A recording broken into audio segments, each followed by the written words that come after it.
voulez bien rejoindre vos places. Je vais demander, mais j'ai déjà demandé à la commune du Val-Saint-Père de bien vouloir assurer le secrétariat de la séance, c'est M. Benoît Appel de fait.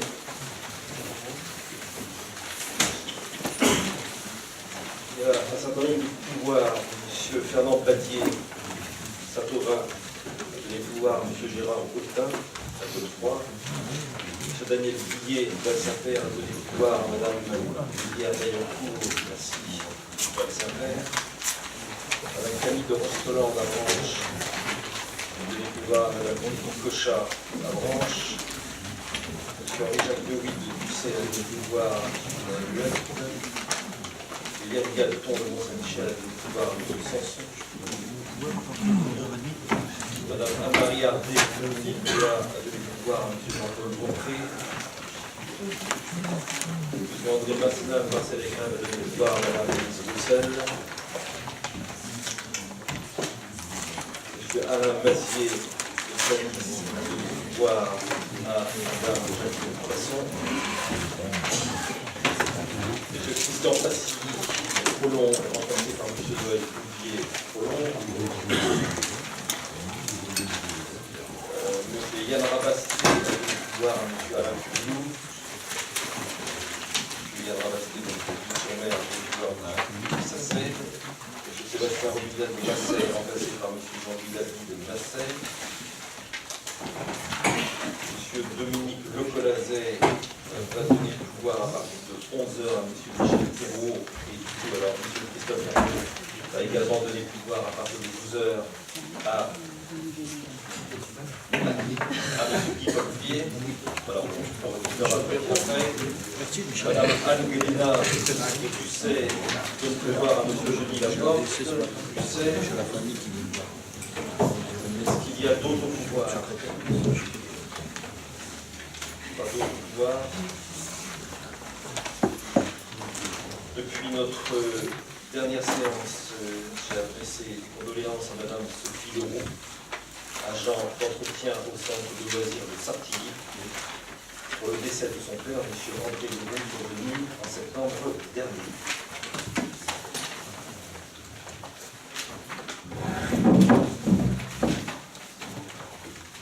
Vendredi dernier.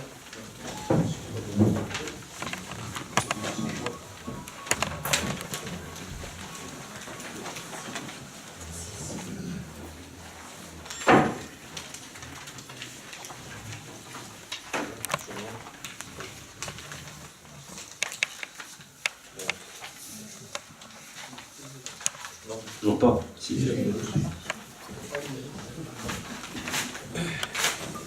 Vendredi dernier, la France a de nouveau été frappée par le terrorisme islamiste.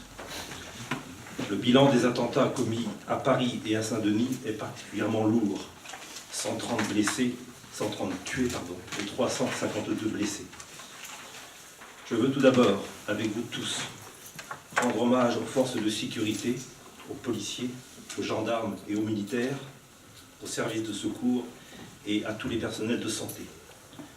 Ils ont une nouvelle fois fait preuve d'une abnégation et d'un courage qui méritent notre reconnaissance et notre admiration. La France a de nouveau été frappée car elle illustre et représente tout à la fois la démocratie, la liberté individuelle, l'égalité entre les hommes et les femmes, le désir de culture et beaucoup d'autres choses encore que les barbares islamistes ne supportent pas. Ce sont ces valeurs que nous devons défendre. Défendre la liberté et la démocratie relève bien entendu de la responsabilité des institutions internationales, des chefs d'État et de gouvernement, des assemblées législatives et des élus que nous sommes tous. Mais défendre la liberté et la démocratie relève aussi de la responsabilité de chaque femme, de chaque homme, de chaque citoyen. L'émotion suscitée par ces événements tragiques est réelle et légitime. Mais l'émotion, aussi réelle et légitime soit-elle, n'est pas suffisante, car l'émotion est par définition limitée à l'instant où au moment. C'est dans la durée que nous devons tous ensemble réaffirmer les valeurs de la République, de notre République. Affirmer les valeurs de la République, c'est réconcilier les notions de liberté et de sécurité. Réaffirmer les valeurs de la République, c'est réconcilier les notions de droit et de devoir. La République n'est pas un acquis. Elle est une discipline et une exigence de chaque instant et pour chaque citoyen. Nous avons cette responsabilité et ce devoir envers les générations futures. Nous avons cette responsabilité et ce devoir pour rendre hommage aux victimes de ces odieux attentats. Je vais vous demander de bien vouloir observer quelques instants.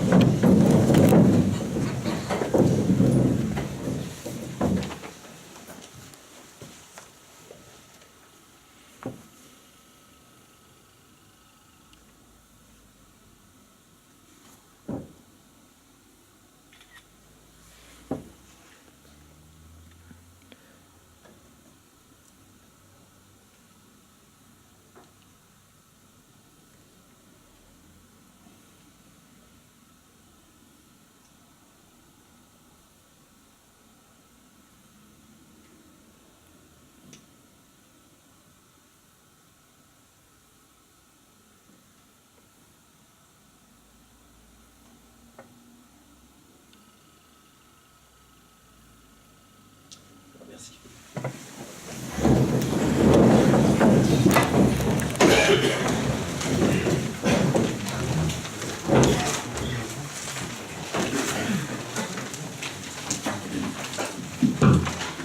La première question à notre ordre du jour concerne le syndicat mixte du prénom Aval, désignation d'un délégué titulaire, M. Pichon.